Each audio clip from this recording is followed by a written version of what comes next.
Er bestaan heel veel foodfilms. Maar ik zag een scène in een opera waar ik helemaal weg van was. Dus die wilde ik graag laten zien. Het gaat over de opera Hans en Grietje. De heks is aan het koken. Hans ligt op tafel vastgebonden om zoveel mogelijk gevoed te worden. En Grietje helpt de heks met koken.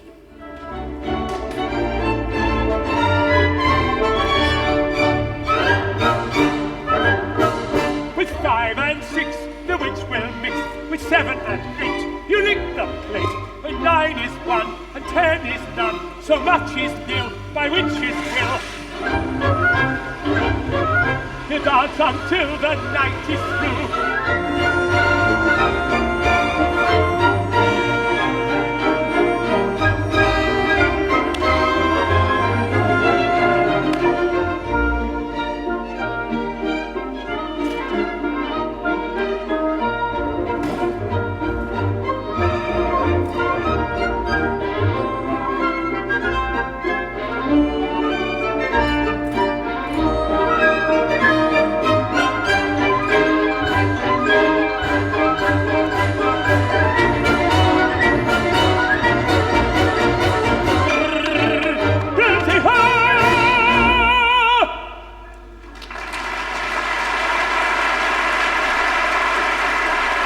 Next 20 minutes, we're going to feed our brains with creativity.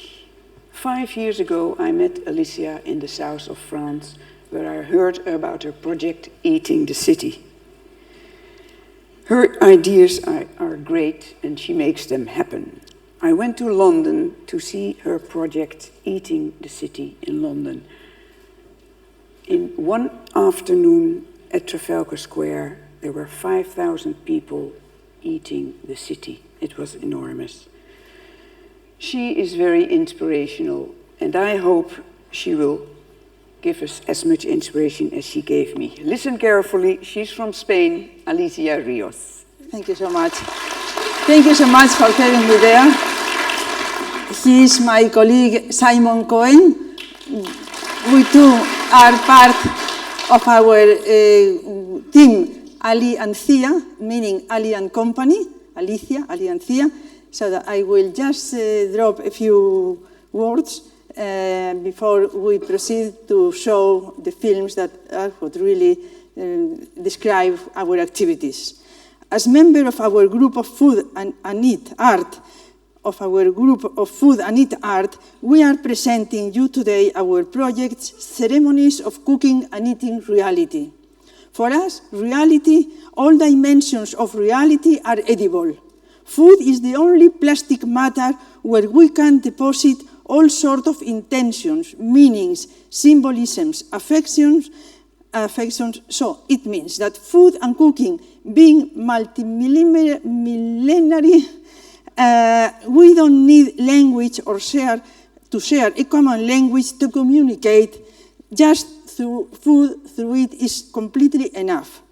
In that consists our artistic professional activity.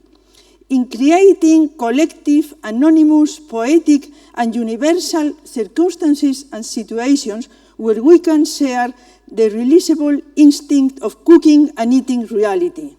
So we just produce, we make it easy, or let the catharsis of the instinct of being able of making eloquent what we all equally can become, explorers of our reality, of our surrounding world, cooks, architects, and then share the reality we are living it by offering and getting conviviality. We offer to the communities we work with, we offer concepts, ideas, suggestions. We organize groups, we release their vis creativa, and see what people are able to do when they are offered the opportunity to confront reality from its edibility and experience the strength and need to explore, discover, react, act, share, enjoy, and offer to the rest of the city, to the rest of the community that haven't been lucky enough to form part of the communities we are working with. So, share, enjoy often the rest of the result of the collective and anonymous work we have produced all together. Pay attention to the heterogeneity of the groups. We have worked with disabled, badly treated women or people, homeless, and the productivity, the vis creativa, and the final result is exactly equally productive and beautiful as the ones that have been produced by experienced, cultivated or richer people. Welcome to the unique experience of cooking and eating reality in a creative, collective, and anonymous way. No recipes, just sharing experience, knowledge, curiosity, and discovery.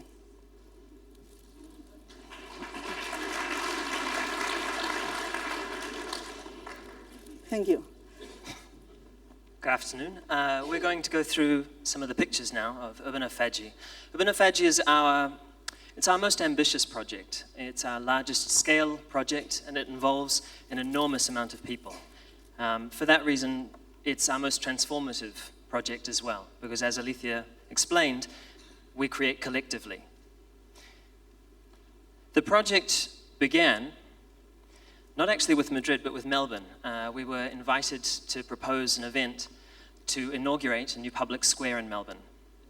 And they asked us to create an event that would involve food and would involve communities. And so Alicia came up with the idea, along with her niece, who's also a member of the group and an architect, to build the city out of food, to build the city out of food collectively with the communities of the city, and then to serve it to everyone in the city. Now, what we first had to do was do a trial run, just to see if this was going to be feasible. And so what we did in 2004 was create a small section of the historic center of Madrid. And here we have 6 square meters, created by around 20 volunteers, and it was presented at an event in a gallery in Madrid. And what we found that the idea was feasible. We had to go through some of the logistic problems and the structural problems to be able to share some suggestions as well with the community groups. And we also managed to, well, we discovered that yes, it had a lot of potential to express a lot through the food, a lot of metaphors and poetry. And so over here we have the National Library. Well, can't quite see it. And the National Library was created out of a dessert, a Spanish dessert called mil hojas, which is like the French millefeuille, so 1,000 pages. And the Casa de America, which is a cultural center for Latin American countries, was created out of tropical fruit. So we found that there were many ways to express so much through the food. We went to Melbourne, and over a series of several months, workshopping with the communities there were 300 people from 35 community groups. So we had different community groups working together on the same section of the map. In our projects, we choose an area of the city, and it's divided into a grid. And each section of the grid forms a 2 meter by 2 meter square table. And each section is assigned to a different community group, or in this case, several community groups. And then they all work independently on their section, and it's all brought together. Here we had 300 people from 35 groups, and they created a map that was 80 square meters. 80 square meters, and it was served to 4,000 people. Our next commission was in London in 2007 by the London International Festival of Theatre. They regularly do theatre projects that connect with local community groups and subjects that are pertinent to their identity and to their concerns. Here we had a city grid with 14 different groups. The final model was 56 square meters, and as Nelike said, it was served in Trafalgar Square to 5,000 people. This project won the Visit London Award for Best Celebration of Cultural Diversity in 2007. Our next project, Devorar Segovia, Eat Segovia. Segovia is a city outside Madrid, a couple of hours outside, with a number of UNESCO World Heritage monuments, such as the aqueduct here, the Roman aqueduct. This was commissioned because it formed part of the White Night, a series of cultural activities like the Night of the Museums recently celebrated in Amsterdam. And also it formed part of their candidacy to become a European capital of culture. They were looking for a way to bring communities together and to demonstrate the participation of citizens in a cultural event. This was 26 square meters, and there were 6 different tables and a number of different groups that all participated. now looking at the process of how we go about working on our projects. It's a large process, working with a number of different groups. As Alethea mentioned, some of them ethnic-based, others initiatives involved at the integration of different groups in society, sometimes quite severely disabled people, people with different learning disabilities, people, soup kitchens, women's shelters. Groups that often come together around food and often cook, though not always.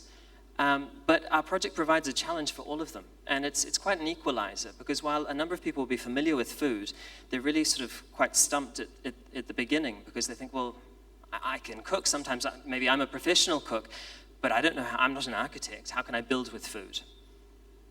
And so we're really, for everyone, it's quite a creative challenge. In the process, the first thing we do is that we take them to the part of the city that they have to recreate. For some people, it's actually the first time that they've even gone to that part of the city, when you're talking about certain, sometimes ethnic communities that really do live just on the fringes. And for others, though, it's also rediscovery, because suddenly we're asking them to look at their surroundings with what we call an urbanophagic gaze, where we're asking them to decode their surroundings in terms of its senses, its touch, its color, maybe its smell, or its association. And so it's them rediscovering their surroundings, looking for ideas about how to create it out of their own food. Because what we're asking them to do is not just to recreate the city out of food, but to do it with their food, to represent themselves and their traditions, their idiosyncrasies. Here we have some of their ideas. And it's really quite astounding, because while we help on a structural level, suggesting certain ways to build, we never provide recipes, and we even discourage groups sharing too much information one with the other, because we really want to have a wealth of ideas on the table at the end of the day. At the top here we have some beautiful double-decker buses made of red peppers for London. We have Westminster Abbey over here on the right, and we have someone doing the colonnade of the National Gallery in London. We consult pictures, we take photos. Google Earth is actually a fantastic resource for us as well. And they start working with the scale and trying to decide how they're going to be able to build. You can see some marzipan figures here. In Segovia, in the middle on the left, we actually incorporated a number of different professionals into the piece as well, with specific iconic buildings. And so here they have the plan of the cathedral.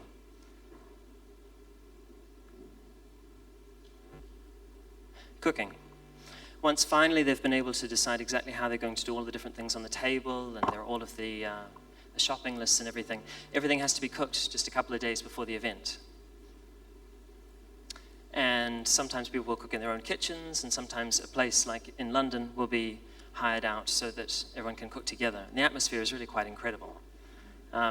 It's a transformative experience for a lot of people, because they're approaching food from a completely different way. And when they come to the kitchen, it's really often the first time that they realize that they're part of something that's really quite enormous, to create something quite extraordinary. And suddenly they realize that this section that they've been working on for months is actually going to be part of something that's so much bigger, and they look at all of the amazing things that the others have done. You have different communities here, as Alethea said. I mean, really with food, we're able to transcend barriers, boundaries. We have a group here of Somali women who had only recently arrived in the country. In Melbourne, we had a group of Bosnians working side by side with Croatians after the conflict. Either the day before or the morning of the event, all of the tables have to be assembled at once. And so we have different community groups organizing their table, putting all the food on.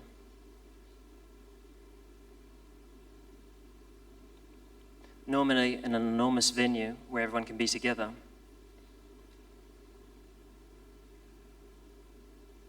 And the sense of achievement is it's quite emotional, actually, for a lot of people, and for us as well, because nobody really knows what to expect when you start out. It's a great unknown. It's a logistical nightmare.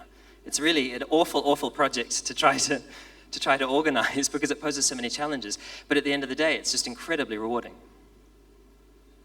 Here we have at the top all of the different tables working side by side for Segovia. And there's so many opportunities for humor as well. We have a river here made of chocolate fish with a little fisherman. We have a church here made of pressed pig's ear. There are some common elements across all the tables to give them a uniform, sort of a homogeneous factor, to see that they're united. Often the river is done with cans of drink on their side, And the streets are always done of the same ingredient, although it depends on the venue, because of course every city is different. So in London, the streets were paved with gingerbread, and in Melbourne, they were paved with marmite, which is a yeast extract, a very popular spread in Australia. In Segovia, it was a type of marzipan. And all of the tables are presented on the day in a procession, where it's choreographed with a theatre director incorporating local costume, local music, local dance, to give it a festive atmosphere. And also, really, we describe the event as a ceremony of urban aphagy.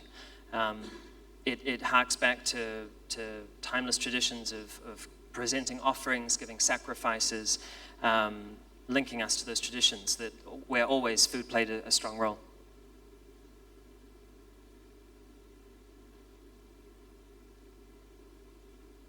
In London, we had to keep the food covered at all times. I mean, this is something else that changes in each place. You see the local reactions and the way different regulations come into play with food. So they had these lovely canopies. Here are the tables coming together at the top there in Melbourne, and at the bottom in Segovia. Vamos a ver el vídeo o no? Sí. The city is presented. And what we have here at the end is a map that really, I mean, it reflects the population. It's a patchwork, a mosaic of cultural diversity, representing the cultural diversity of the city, and also not only representing the integration of the different groups, but also enacting it,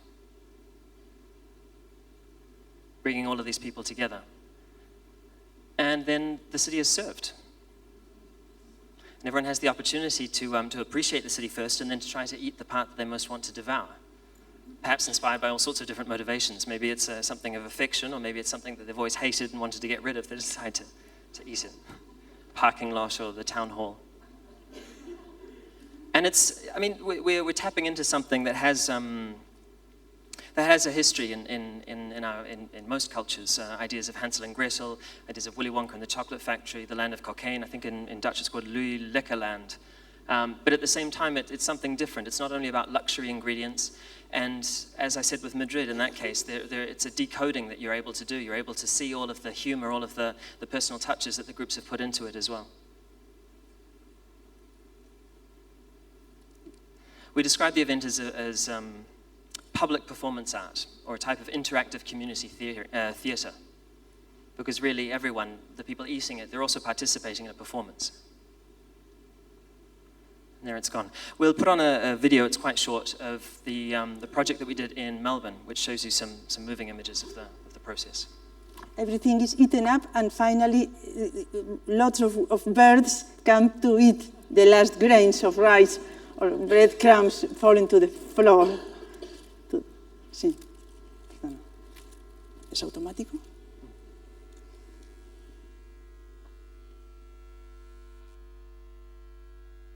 You found the place easy. Very careful, it's very delicate. Can you get it? We couldn't find the girls, that was the only Yeah. We had a bit of problem with it. The coffee went back. It's a little bit sick. Well, don't say sick. It's looking all right, but it could have been perhaps better. But the damp weather caused that. So we were unfortunate that it rained. It'll look all right on the table. Yeah, I think it will. Yeah. At least people seem to know what it looks like.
Kite is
heavy.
Thank you. Thank you so much.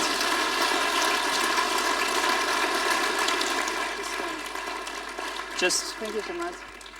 Just one final word. We will not rest until every city on the planet has been cooked and eaten. So, if anyone is interested, just get in touch.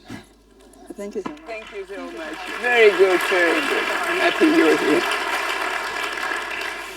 Ja, toen ik terugkwam uit Londen dacht ik heb allemaal foto's genomen. Ik dacht, dat moet ik doen in Nederland, dat moet ik doen in Nederland.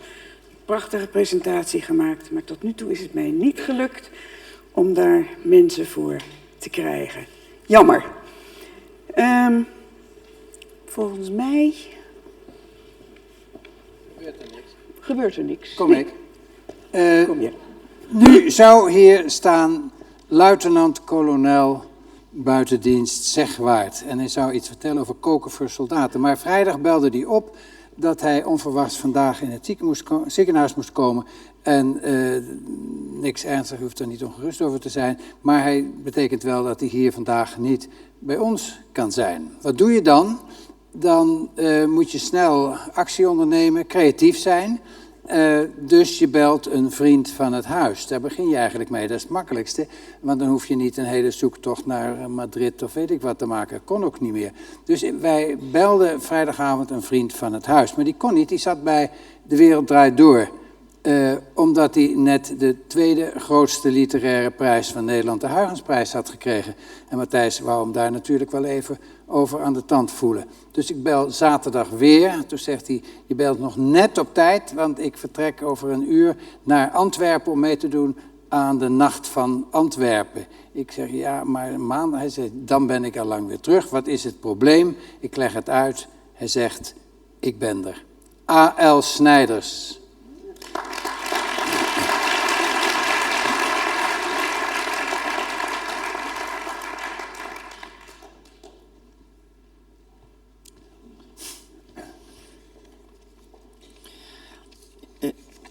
Ik ben gespecialiseerd in zeer kleine verhalen.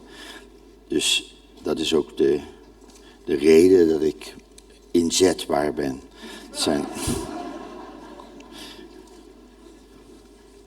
Ik woon wel ver weg altijd, maar als je me 2 uur de kans geeft, dan ben ik er wel ergens in Nederland.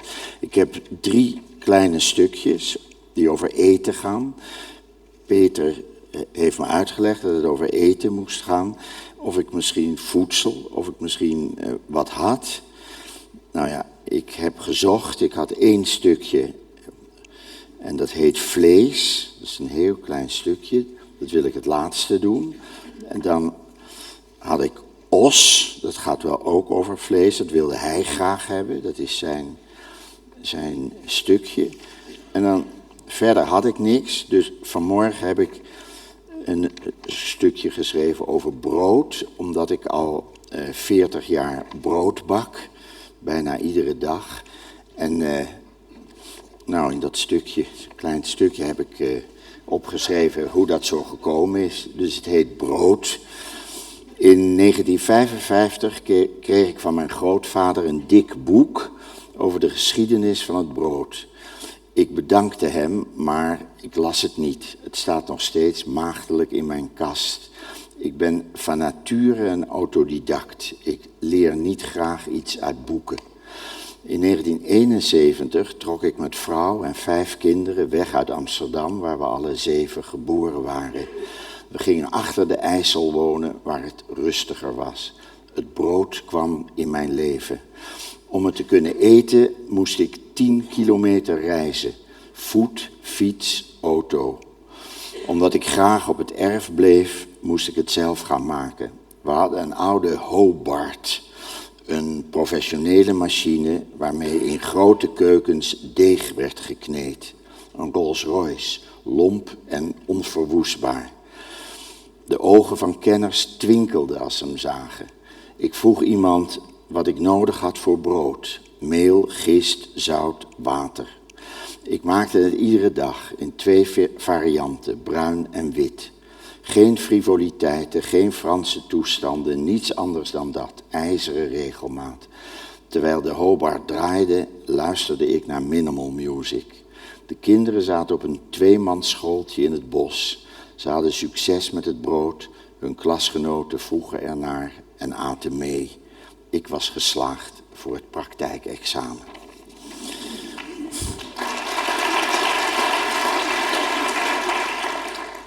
Het tweede stukje heet os. In de Raadhuisstraat is Croissanterie Jennifer. Daar koop ik 2 pistolets met ossenworst. De winkelier pakt de broodjes met een servetje uit hun mandje. Ook bij het smeren van de boter raakt hij het brood niet met zijn handen aan. De ossenworst snijdt hij in dikke plakken die hij met een vork op hun plaats legt. Het gaat zorgvuldig, hij neemt de tijd. Ik lees op het lijstje dat het hier om osso-worst gaat. Hij vraagt of ik het ter plekke wil opeten. Ik zeg dat ik dat in de auto doe. De man is niet in Nederland geboren. Er hangt beschaving om hem. Ik schat hem op Egypte.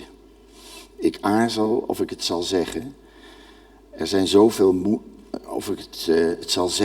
zijn zoveel mogelijkheden. De betutteling, het onderwijzerschap, het socialisme.